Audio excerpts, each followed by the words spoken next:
Welcome back to Meet the Owners. I'm your host, Joe, and I'm here with Nate Meese, the owner of Blends Barbershop. And you guys, just started up this past month and a half? Yes. Very cool. So today we're going to learn about his passion for getting into this, and also what the struggle and journey has been like over the past month and a half.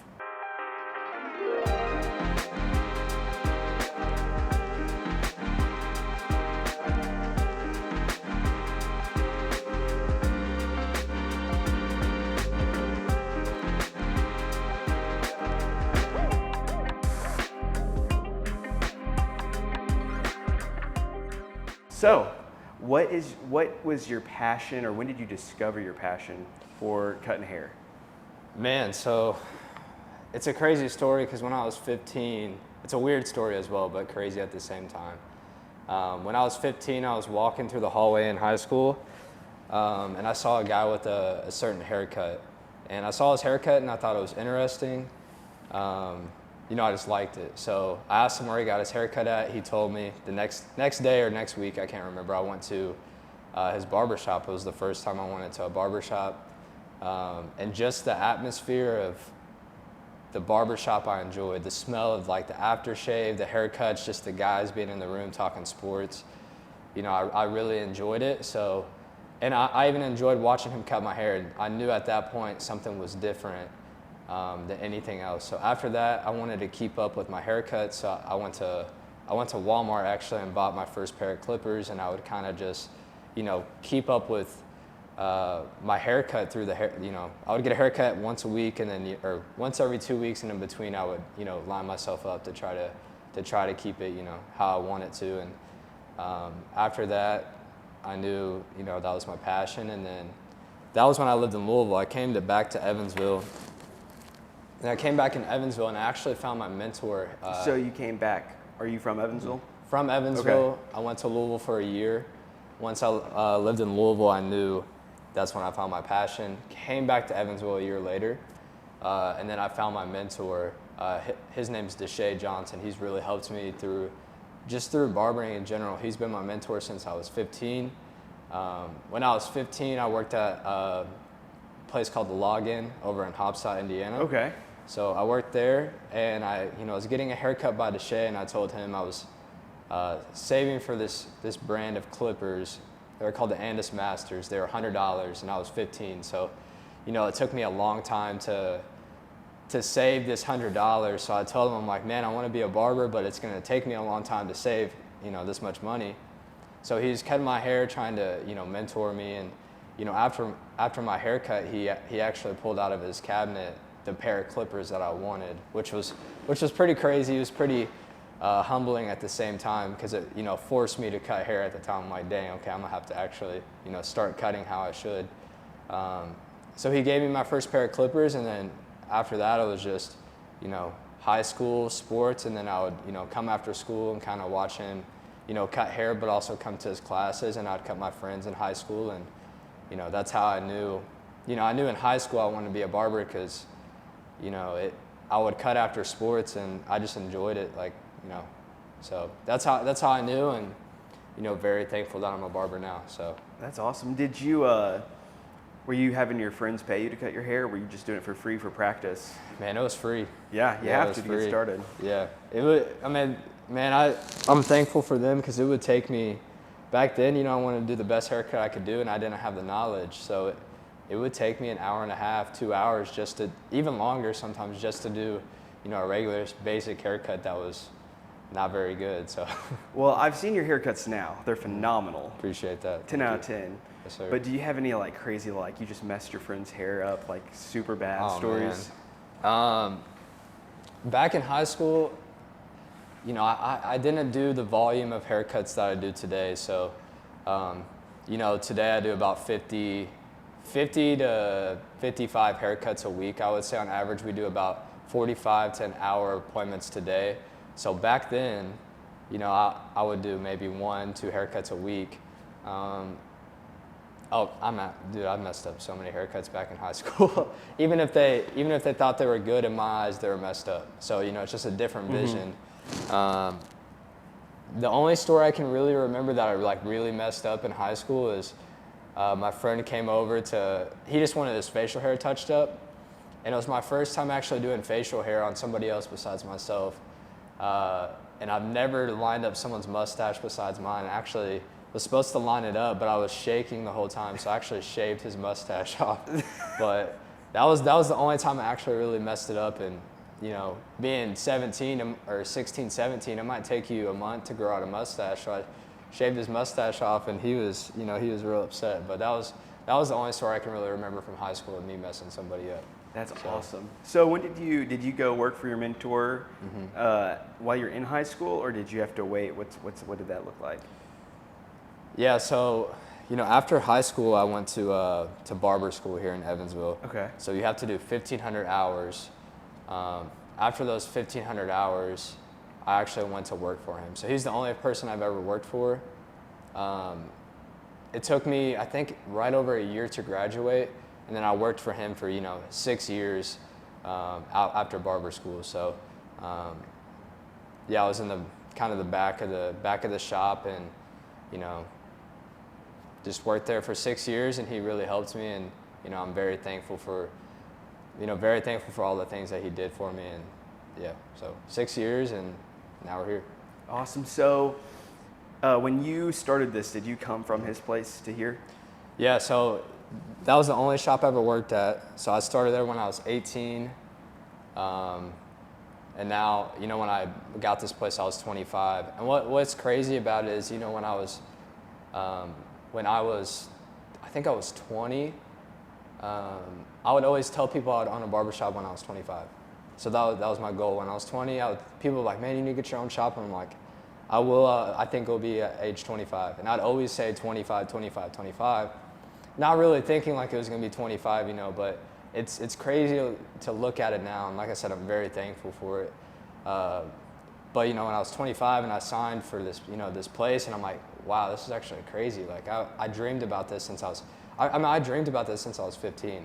So it's very, very, I don't even have words for it, because it's, I'm so thankful for it. So, but yeah, that was the only place I worked at, and then this is, the second place I've worked at. So, dude, that's crazy. So, a lot of people have like their entrepreneur story. They work their 9 to 5, and they're like, I'm going to quit this, I'm going to start something myself, or they're just working somewhere to buy time, or so they can go full time with their dreams. So you didn't have that. You just tracking full ahead, full steam. Yeah. This is the goal. We're going to make it happen.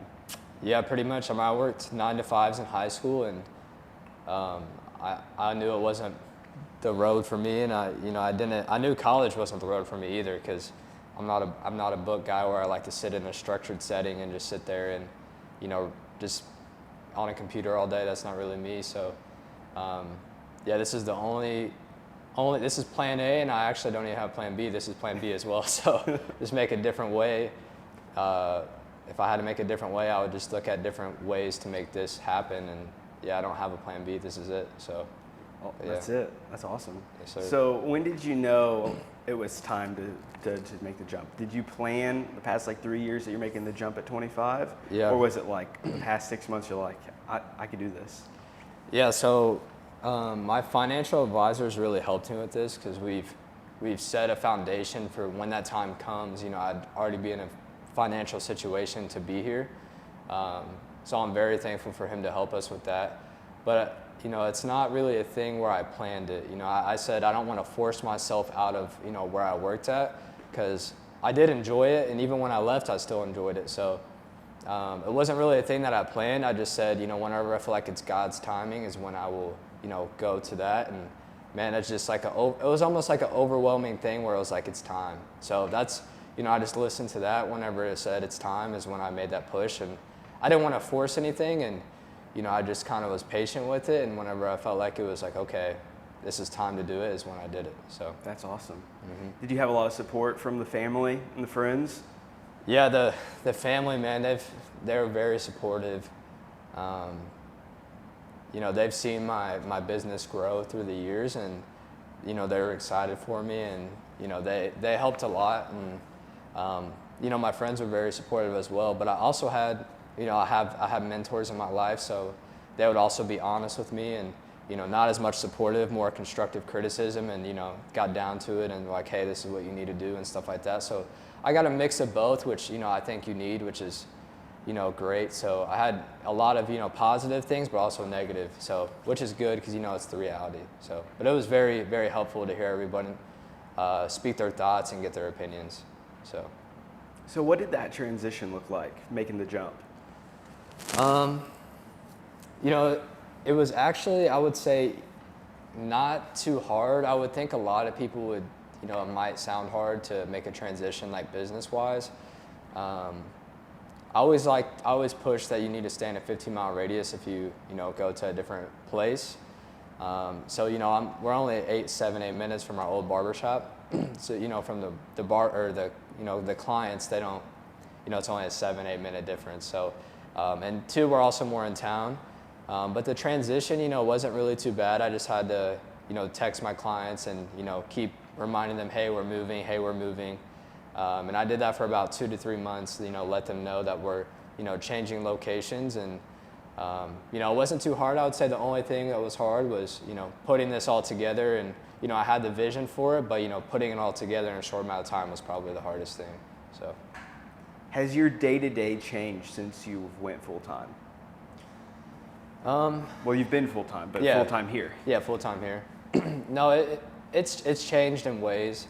I still do the same amount of haircuts, if not a little more, just because we're a new business and, I don't want to turn people down.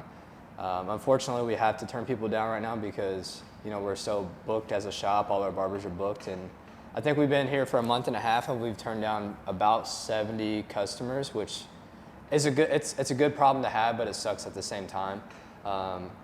But besides that, the only thing that's really changed is my mentality. That's the only thing. I would say the stress level is a little different, but once you get used to it, I would say it's a lot easier. The only things that I would say would change is, people look to me to fix the issue. That's different because, I've never been in a situation like that, which been, mentally preparing for that. But also making everybody feel welcome is another thing that I've had to change because at my old shop, I was in the back. Now we're in the front, it's more open. So I would say just trying to make people feel welcome, and also just being, try to show leadership and, lead by example would be the main 2 things that's a little different. So, And would you say your stress levels just significantly increased? I would say in the beginning it was definitely, the stress was a lot more. And then, you get used to it and then you start maintaining that weight level. And then, the stress is a lot easier. But, when I feel stressed out, the main thing I go to is, God. And then after that, I always try to remember my why. So my why behind everything is, I don't do it for myself, but I do it for my family and then our workers. So when I do feel stressed out, I try to remember, okay, what's my why? Mm-hmm. So I remember my family, what I'm doing it for. And then I also have to remember that other people are depending on me to lead by example. Even if they don't know it or not, I have to show up every day, do my part, and just give it my all every single day. So, but once you get used to that stress, and it's a lot easier. So. Well, you're a go-getter because appreciate that. For you guys watching at home, last night he got off at 8, and then we're here at 7 filming. So yeah.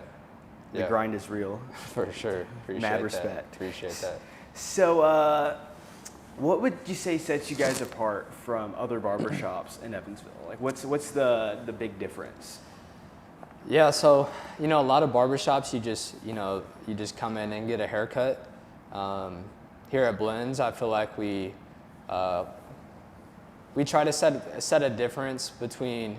We want to make it welcoming for all the customers and clients that can come in. We want it to be where the family from the north side that comes in feels comfortable, but also the family from the east or the west or the south side that come in, they feel comfortable as well. We try to keep it family friendly, but also kid friendly. So we try to keep the language down. We try to keep everything just professional. And when you come in, you don't have to feel like, man, I feel uncomfortable in this shop. I feel comfortable whether I'm a man or a woman or, a woman with 2 kids or a husband with 2 kids. We just try to keep it, where everyone just can feel welcome. And, I feel like that's the difference between, us and a lot of other barbershops is, we try to be intentional. So that's what it would be. That's awesome. You guys, it looks beautiful in here too, Appreciate just aesthetically compared to other places. It's very sharp. Yeah, very appreciate sharp. that. That was the goal we were going for was, we wanted to create a atmosphere that's not like, any other shop in Evansville, but also, the looks, but also the mental side behind it, and also just the atmosphere behind it. So the environment plus the looks is what we try to put together, and that's what the goal was with the shop. Well, your lights, you guys can't see it on camera. We'll show it maybe, but your hexagon lights up here are my favorite part. It's so clean and sharp. Yeah. Yeah. And you go to everybody goes to a business and they're like, man, the lighting here is awful. Or everyone complains about their lighting. And this is the best lighting I've ever. We didn't even have to set up any lights today. It just works. It's perfect. Yeah, with doing haircuts, every day, I think for us, lighting's a great thing to have because, I would hate for a customer to go home and then they see a dark spot in their hair, like, oh, he didn't fade this out a certain way. But, here we don't really have an excuse because we have all the lighting in the world. So, we don't struggle with lights and, it's a little bright, but once you get used to it, it's pretty good. So that's awesome. Yes, sir. Okay. So if anyone was going to try to start their own business, it doesn't have to be a barbershop, but just they're starting a business, what advice do you give them? What do they need to have ironed out? Yeah, so if you're starting your own business, the question I would have the person ask themselves before they start is, one, why are they opening their business? Why are they doing their business? Because, if it's money that's driving you, I think that's honestly a bad start to a business. I think there has to be a bigger why behind them besides money. I think your why has to be more of a passion. So if you feel like you are passionate about something, that's when I would push for something because there's nothing better to wake up every single day and do something that you love. So if someone is thinking about doing a business, one of the questions I always ask is, do you love this? And do you see yourself doing this for the rest of your life?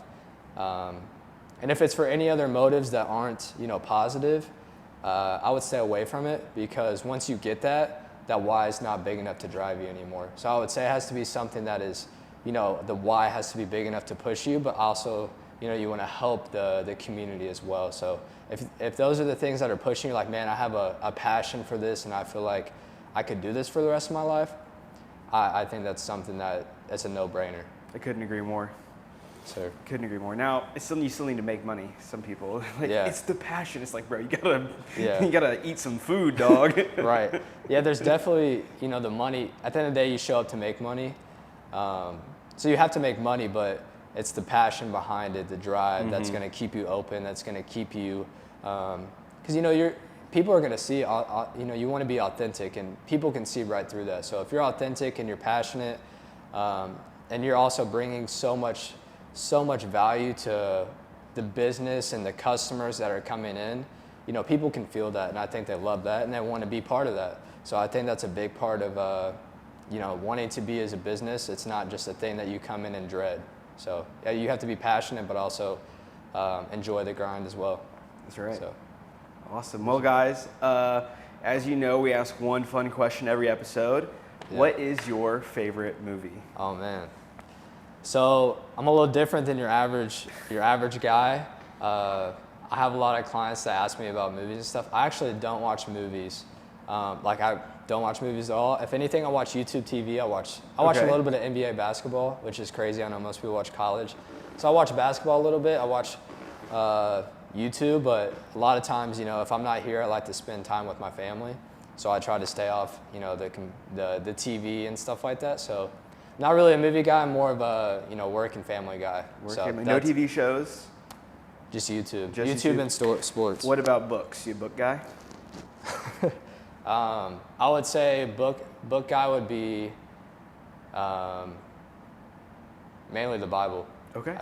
If you want to crop that out, you can. I don't know how it is with your business, but I'm all for it. Okay. 110%. Yeah. I would say mainly the Bible, Christian books, and then right now I'm trying to get more to business books. Not gonna lie, I haven't really read business books. So if you ask me, I kind of give you an answer. It's more of like just YouTube mentors and stuff right now, but I Okay. definitely want to get more into business books as well. That's awesome. So, yes, sir. Podcasts? Podcasts would be, there's barber podcasts that I listen to. They talk about, you know, what it's like being a barber and, you know, motivational stuff for barber stuff, and then also the business side of barber stuff. I like Jordan Peterson. I listen to Jordan Peterson a little bit. I listen to a guy named Eric Thomas. He's more of a YouTube guy. He's a motivational guy. And then for right now, that's about it. I listen to some preachers like Paul Washer and John Piper, Vodi Bakum, but that's about it. Those are the main guys I listen to. So That's awesome. So you got some good content. Yes, sir. Anyway, Yeah. No movies. That's wild. We have not had that response yet. I know. That's Normally why we have people list like 12 movies off. I know. That's why people think I'm crazy. Like, dude, you don't watch movies, but like I said, I work here and then I go home and I try to be intentional. So I've maybe watched a couple movies a year. So I don't know.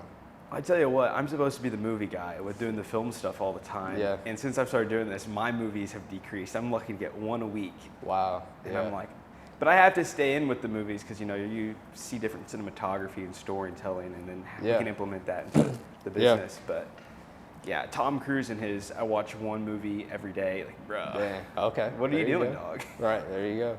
That's awesome. But yeah, so as we wrap up here, any local businesses you're like, if they're not coming here, I want these customers or these viewers to go support this local business in Evansville. Yeah. Outside of barbering? Or Outside of barber, yeah. Okay.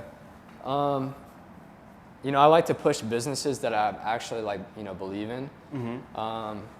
This would be to a certain clientele, a certain market, but it's called Rip Throttle Jet Sports. Okay. So it's one of my clients, but he, you know, when he comes in, he's so passionate, and that's what I like about it. He's very young. He has his own shop, so he actually he's a mechanic for jet skis, four-wheelers, jet boats, things like that. But That's in town? It's in town. It's over by Marina out Okay, there. yeah. So he's very passionate, which I like. You know, he comes in here and he works hard, and that, you know, I love to see it. And you know, he's very passionate about what he does.